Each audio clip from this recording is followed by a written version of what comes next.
This is Ben Mayhew from Vineyard, and you are located in East Providence, correct? Yes. And you have this morning pork and clams. Yes. So it's kind of like surf and turf. Yeah, you can say that. All right. So what would you say goes into this? Well, you would know. It's your thing. So tell me what goes into this. All right. Well, dish. we our pork and clams dish. We use a pork shank. Okay. This is a cooked finished one.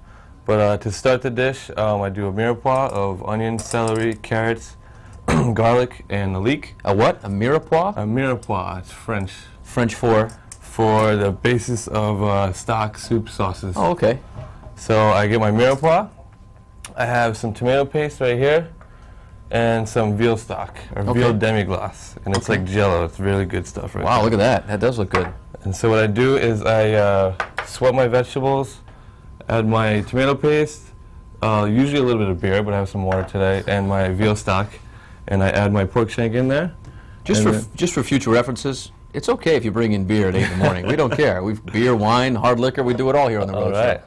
So, all right, we're gonna start the mirepoix. Sure. Let me light this up for you. Did I say that right? You got it. All right, that's coming up in our next segment. You can find the recipe and the ingredients online, as always, at foxprovidence.com. All right, so Courtney, I've never even eaten at the Vineyard, but I love it already. Because we're talking about their wine club, which is awesome. You guys are located in East Providence, right, Donna-Lee? You just opened 2 months ago. For those who don't know, at the former Cattails, right? Cattails, in East Providence. and actually before that, it was Joseph. All right, so we all know the history as a landmark, so we can figure that out. And let me quickly check in with you, Chef. What did you do real quickly when we were in break here? I add my mirepoix, my beer, my tomato paste, my veal stock, and I'm simmering it away. Okay. And I've added my pork shank right in. All right, so we're going to finish that up in our next segment. But let's talk a little bit about this wine club. Tell me about it, Donna-Lee. We offer a wine club. It's a one-time membership fee for the year. Okay. And what it is you get discounted wines by the glass or bottle. Oh. You get a T-shirt, and these are actually our new T-shirts. Nice. I brought that for you. Okay, it just says Vino. We like that. That sums it up. Okay. You get a free meal on your birthday. Great. You get a VIP card. And the biggest thing, you get your own glass with your name or initials etched on the glass. Fabulous. And would you leave that at the restaurant to be used again and again when you come? Yes, you do. And you have your repeated glasses of wine. Okay. Tell me a little bit about your wine selection. What are you proud of about it? We have a wide variety of wines, actually, from everywhere, from all around the world. Okay. But I gotta say, the best thing is our house wine. Oh, what is it? It's Flip Flop, Okay. and every bottle that we buy, a pair of shoes gets donated to a third world country. That is great. So is this Flip Flop we have right here? Yes. All right, let's take a cheers and a toast, and we'll try that. What kind of wine is this? This is the Cabernet, the Flip Flop. Flip Flop Cabernet.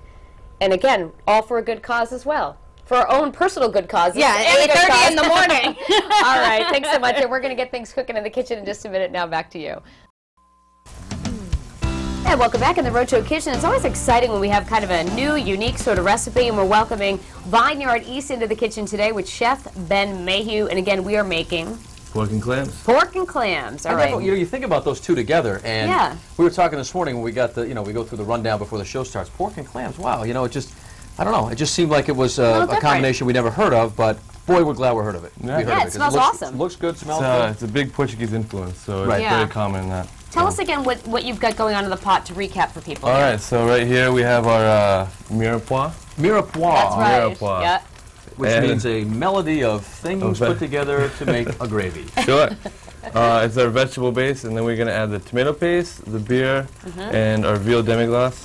Let it come up to a boil, and I put my shank in there that I've already pre-seared. Okay. And then we let that stew usually we let it braise for 6 to 8 hours. 6 to 8. So this is one of those recipes that you got to cook kind of all day, but not monitor all day long. You can just kind of let it do its thing. Let it low and slow. So this is the second part, which involves our clams. We got some shallots, garlic, little necks. I'm going to deglaze a little bit of wine. Okay, what kind of wine are you using there? It's just like a house wine. I could use Pinot Grigio or Sauvignon Blanc. Don't be taking it away from the wine club, though, okay? Sure. All right. She's very possessive of her wine club. And I'm going to go ahead and add some Kalamata olives. Okay. You want to hand me those potatoes? Absolutely. So these are just a couple Go of ahead, roasted add them potatoes? right in there, Okay. Those are red bliss potatoes that have been pre-roasted. All right, so they're already cooked. The only thing that hadn't been cooked yet were the little necks. Yeah. And then I'm going to add a spicy tomato brodo. What's that?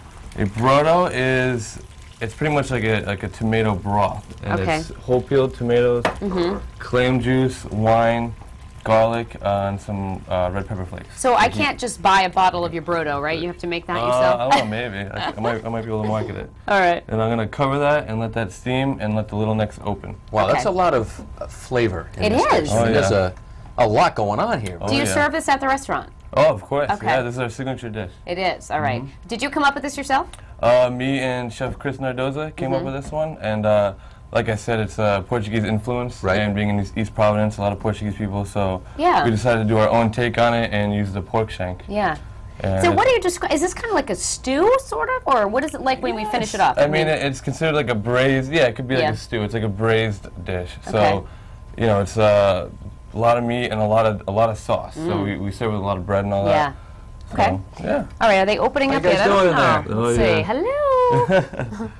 Nothing yet. Nothing yet. Now, Chef, I don't know if you're a real wine connoisseur, but what would you serve if people were, you know, a member of the wine club? What do you think, a red with this, or? Absolutely, a red. I'm a beer drinker. I would love a nice, dark, brown ale with this. But if you were a wine drinker, definitely go for like a Cabernet Sauvignon or a Pinot Noir.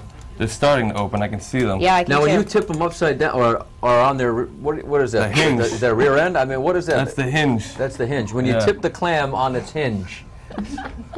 I don't know if the clam has a rear end. Does that help them open up? Yeah, they don't really like it too much. So they don't like that too much. No, I can imagine being on a 350-degree flame right now wouldn't feel too good. On your hinge? No. But on my hinge, no. In fact, that would be very painful. So what I can do here is to speed it up a little bit. I can speed up. I can get in there. Come on, Clams, let's go. We need to make the recipe here. All right. There you go. That's good enough. enough. I'm going to open them up like this. Right? And it happens all the time. Now he's really not happy. Yeah, he's unhinged. Yeah. Unhinged. It happens all the time. The shells break, so that's not a big deal. Hinge is on fire.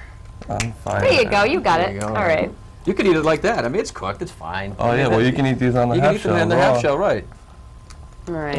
Well, due to the magic of television, we have to kind of check out the finished product. That you have one in the pot, right? Right now, yeah. Yeah. I'll put these guys together. So what I'm going to do? Oh my gosh, that aroma is unbelievable. It really is. Wow. I'll take my pork shank. The shank is not on its hinge. Not on the hinge. No. It's resting comfortably. I'll take it coming around. Yeah. I'll throw my little necks in there. Okay. I'll add the potatoes. I can totally see why this is your signature. Look at that. All the potatoes right in there. Is that the family portion, or is that for just one person? That is with one person. Wow. And then I'm going to take some of this broth here because this pork shank worked way too hard. Can I try the broth, Chef? Of course. All right, I'm going to let Danielle try the broth. Yeah. Check out Vineyard East here in East Providence, a new spot opened up, rather, and you can get the shank. There you go. And the clams on their hinge. And you can find the recipe in all seriousness. And join the wine club. And join the wine club. Okay. FoxProvidence.com.